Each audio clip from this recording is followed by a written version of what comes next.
সর্বাধুনিক প্রযুক্তি ও সেরা মানের উপাদানে তৈরি আরএফএল চেয়ার, ক্ষমতার নয় সমতার চেয়ার।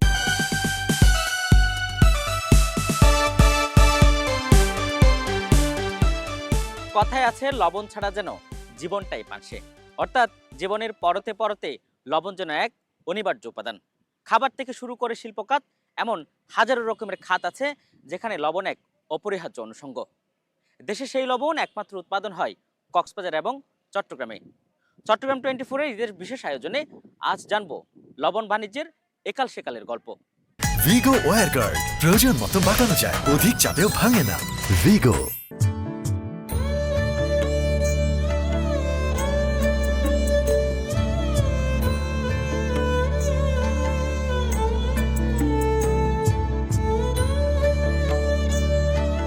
দেশে উৎপাদিত ফসলের মধ্যে লবণই একমাত্র পণ্য যেটা চাহিদার সমান বা কখনো কখনো বেশি উৎপাদন হয়। বিসিকের তথ্য বলছে উৎপাদিত মোট লবণের মধ্যে 87% হয় কক্সবাজারে, আর চট্টগ্রামের বাঁশখালীতে হয় 13%।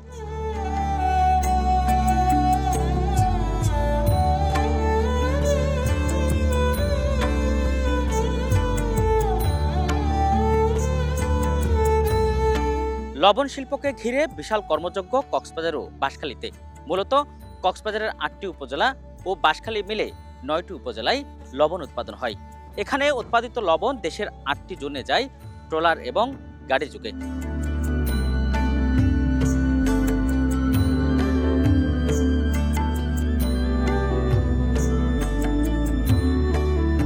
পৃথিবীতে সাধারণত 5 ভাবে লবণ উৎপাদন হয়।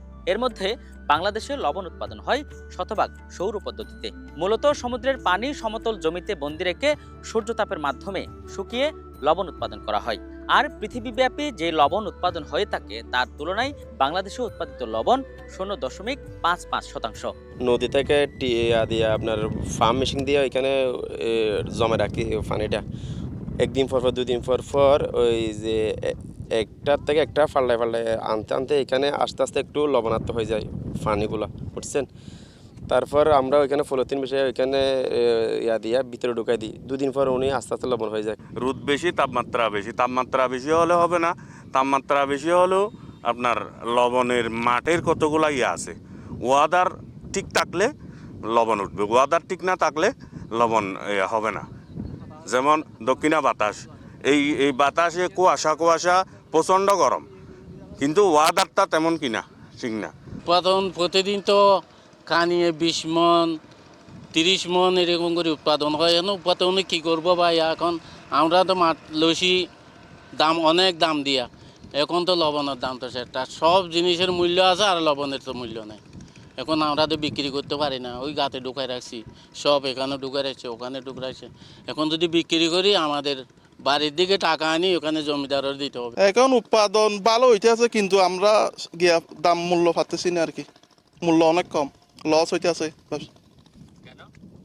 লবণের দাম কম, এই জন্য কমাই দিছে আর কি। অনেক কষ্ট হয়ে যাবে আর কি, আমরা চলতে পারতেছি না, গিয়া করতে পারতেছি না, খাবার চোবর লতে পারতেছি না, এখন লবণ বেচা টাকা পারতেছি না, অনেক সমস্যার মধ্যে আছে আর কি। লবণ কতদিন মনে করেন 1 নম্বর 2 নম্বর, একদিন পর যখন ওইগুলো 6 নম্বরে যাবে, এরপরে যখন আপনি পলিথিনের মধ্যে দেবেন, পলিথিনের বেটার মধ্যে দেবেন, একদিন পরে ওগুলো কি হবে, লবণ হবে। সব মিলিয়ে আপনার 40,000 10,000 সব মিলে 32,000 20 50 60,000 মতো কি কানিয়ে খরচ হয়।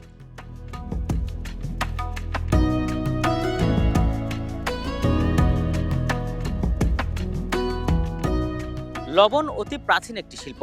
মূলত পঞ্চদশ শতকের শেষের দিকে কক্সবাজার অঞ্চলে লবণ উৎপাদন শুরু হয়। এরপর নানা সংকটের মধ্যে এক পর্যায়ে বন্ধ হয়ে যায় লবণ চাষ।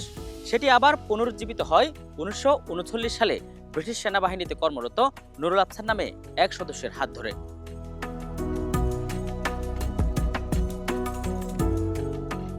লবণ চাষটা এখানে প্রথম গড়ে উঠছিল কাঠ দিয়ে, এই মাটি পানি ফুরিয়ে প্রথম থেকে এভাবে শুরু হয়েছিল। আজ থেকে 50 বছর আগে, 50-60 বছর আগে। এরপর থেকে ক্রমান্বয়ে আধুনিকতার ছোঁয়া আস্তে আস্তে মাঠে লবণ উৎপাদন হতো মাটিতে। এরপরে পলিথিনে লবণ আসছে। পলিথিনে লবণ আসার পর থেকে লবণের কষ্ট একটু বৃদ্ধি পেয়েছে। যেহেতু লবণের ইজারা, মাঠের ইজারা, এরপরে এই বর্তমান ঊর্ধ্বগতির কারণে যেই মজুরির দাম বেড়েছে, এই বৃদ্ধি প্লাস প্লটিনের দাম, এই সব মিলিয়ে লবণের কস্টিংটা একটু বৃদ্ধি পেয়েছে। সেই হারে সরকার চাষিরা সেভাবে লবণের দাম ন্যায্য মূল্য পাচ্ছে না।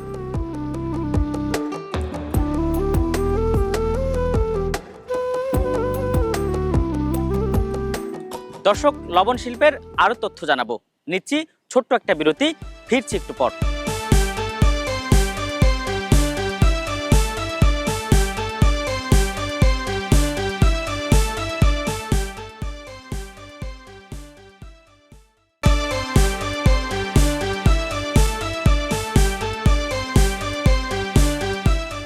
দর্শক, চট্টগ্রাম 24-এর ঈদের বিশেষ আয়োজনে আবারও স্বাগত।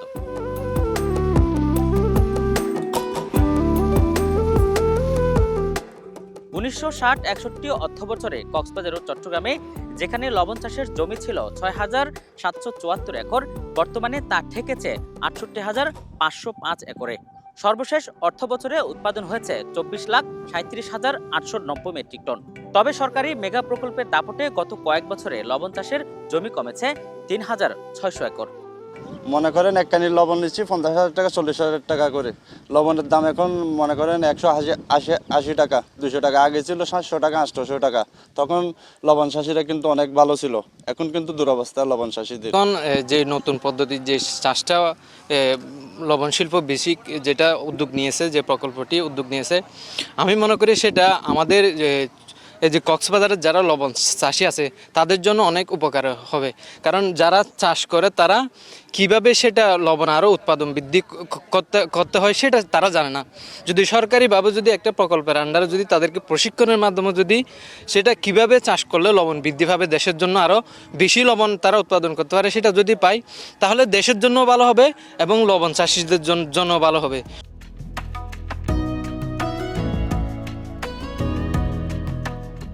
দেশের স্বয়ংসম্পূর্ণ লবণ শিল্পে চাষি রয়েছে 40,695 জন, আর শ্রমিক হিসেবে জীবিকার কর্মসংস্থান হয়েছে লাখো মানুষের। ফলে এই অঞ্চলের মানুষের প্রধান অর্থকরী ফসল এই লবণ।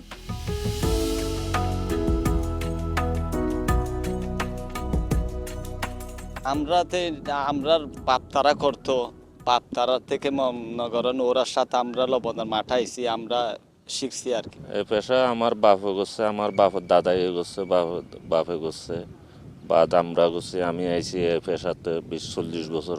দিন মজুরি কাজ করতে 5 জন লোক আছে। একজন লোক 6 মাস একজন লোকের দাম বেতন আইয়ে দেয় 1,60,000। তাহলে আমি লবণ যেগুলা বিক্রি করছি এগুলা বিক্রি করি ওর টাকা দিতে পারিনি।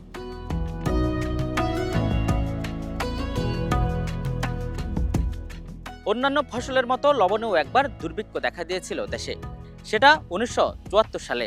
সেই সময় লোকজন সমুদ্রের পানি পাতিলে সিদ্ধ করে লবণ উৎপাদন করতে বাধ্য হয়েছিল। সেই থেকে লবণ নিয়ে ঝুঁকি নিতে চায় না সরকার।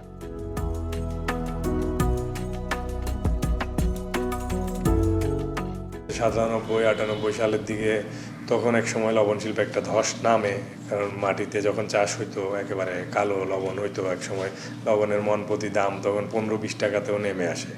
তখন বিসিক একটা গবেষণা কার্যক্রম শুরু করে এবং এর মাধ্যমে এই পলিথিন পদ্ধতিটা বের হয়। বিসিকের চফলদণ্ডি এবং কুতুবদিয়ায় যে প্রদর্শনী কেন্দ্র আছে সেখানে একটা গবেষণা চালানো হয়। তো সেখানে আমরা পলিথিন পদ্ধতিটা উদ্ভাবন করা হয় এবং এটা উদ্ভাবন হওয়ার পরে দেখা যায় যে মাটির সংস্পর্শ না থাকাতে লবণটা একদম ধবধবে সাদা লবণ হচ্ছে এবং পলিথিন পদ্ধতি আসাতে 30-40% উৎপাদনটা বেড়ে যায়। এটা আমরা প্রশিক্ষণের মাধ্যমে পুরো 100 ভাগ জমিতে এই পদ্ধতিটা প্রবর্তন করতে প্রায় 12 বছর সময় লেগে যায়। কারণ চাষিরা শুরুতেই পদ্ধতিটা গ্রহণ করতে চায়নি, তারা মানে হাসাহাসিও করেছে অনেকে যে কীভাবে পলিথিন দিয়ে লবণ চাষ করবে। পরবর্তী যখন ডেমনস্ট্রেশনের মাধ্যমে তাদেরকে হাতে কলমে দেখানো হইলো যে এটাতে চাষ করলে লবণটা একেবারে সাদা হচ্ছে এবং সেটা দামও বেশি পাচ্ছে মাটির লবণ থেকে, তখন থেকে তারা সবাই আস্তে আস্তে এই পদ্ধতিতে আসা শুরু করছে এবং এখন পুরোপুরি এই পদ্ধতিতেই চাষ হচ্ছে।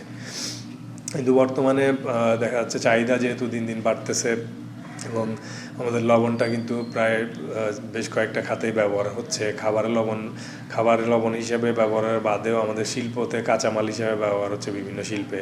তারপরে আপনার প্রাণী সম্পদ খাতে, মৎস্য সম্পদ খাতেও লবণের ব্যবহার আছে।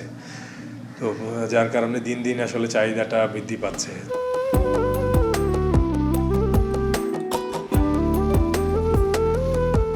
1989 সালের আইন অনুযায়ী আয়রনযুক্ত লবণ তৈরির জন্য দেশে ধীরে ধীরে গড়ে ওঠে অন্তত 81টি লবণ মিল, যেখানে সরকারের নিবন্ধিত মিল 65টি।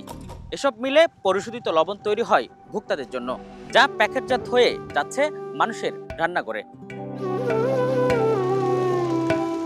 আমাদের লবণ এখান থেকে মাঠ থেকে প্রথমে আড়তদাররাই কিনে নেয়। আড়তদাররাই নিয়ে ট্রলারের মাধ্যমে আমাদের ইন্ডাস্ট্রির বরাবর নিয়ে আসে। ইন্ডাস্ট্রি থেকে লেবারের মাধ্যমে উত্তোলন করে আমাদের ইন্ডাস্ট্রিতে তুলি। ইন্ডাস্ট্রিতে তুলে এটা আমরা প্রসেসিং করি। আমাদের ক্যাপাসিটি থাকে প্রতি মিলে একদিনে অর্থাৎ সর্বোচ্চ 1350 মন বা 1300 মন এরকম করে প্রসেসিং করি। প্রসেসিং করে এটা আমরা একটা স্টক বলি, আমরা এটা গোডাউন বলি, মানে 3টা স্টক থাকে আমাদের, ওইখানে রেখে একদিন শুকাই আমরা লবণগুলা। ওয়াশিং আবারটা হয়, এরপরে আমরা স্টকে রাখি। স্টকে রাখার পরে এটা একদিন শুকায়, একদিন শুকার পরে এটা আমরা 2 সিস্টেমে বস্তায় প্যাকেটজাত করি। একটা হলো সরাসরি বস্তায়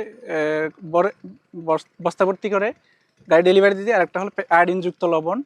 এটা একটা আয়োডিন মেশিন আছে, ওখানে দিয়ে ওখানে অনেকটা রোটেশন, এটা আরপিএম বলে, রোটেশন পার রোটেট করে এটা আয়োডিন মিক্স করে ওটা প্রতি মিনি স্কেলের মাধ্যমে মেপে 1 কেজি 1 কেজি করে প্যাকেট করে ওটা 25টা কেজি করে একটা কার্টন করে ওটা আমরা ওটা গাড়িতে করে আমরা বিভিন্ন জেলায় সাপ্লাই দিয়ে থাকি। ঢাকা, নারায়ণগঞ্জ, গাজীপুর, বগুড়া, রংপুর সব বিভাগে আমাদের লবণ যায়। আচ্ছা, প্যাকেটের বিষয়টা আমাদের তো প্রসেসিং করে একদিন রেখে দিই। এটা শুকানোর পরে এটা আমরা একটা আয়োডিন মেশিন আছে, ওখানে দিয়ে ওখানে মিক্সিং হয়, আয়োডিন সহ মিক্স হয়ে ওখানতে বের করে আবার স্কেল করে মাইফে 25টা করে একটা কার্টন করে রেখে দেওয়ার পরে এটা গাড়িতে আমরা তুলে দিয়ে গাড়িতে করে বিভিন্ন জেলায় আমাদের প্যাকেটগুলো যায়। ওখানে আবার আমাদের থেকে নেয় বড় বড় আড়তদাররাই, বড় বড় পার্টিরা নেয়, ওনারা আবার খুচরা দোকানে বিক্রি করে। খুচরা দোকান থেকে আবার ওনারা ওই গ্রাহক পর্যায়ে নিয়ে যায়। প্রতি কেজি আমাদের লবণগুলা 25 থেকে 30 টাকা বিক্রি হয়। এই লবণ পরিশোধিত করে আমাদের খরচ হয় বস্তা প্রতি 70 টাকা।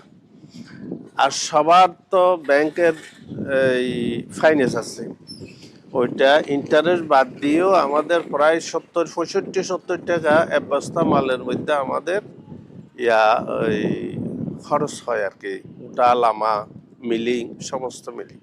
এখন আমরা 650 টাকা মাল কিনি, আমরা 660 টাকা 70 টাকা আমরা মাল বিক্রি করতেছি ক্রাশ লবণ বস্তা।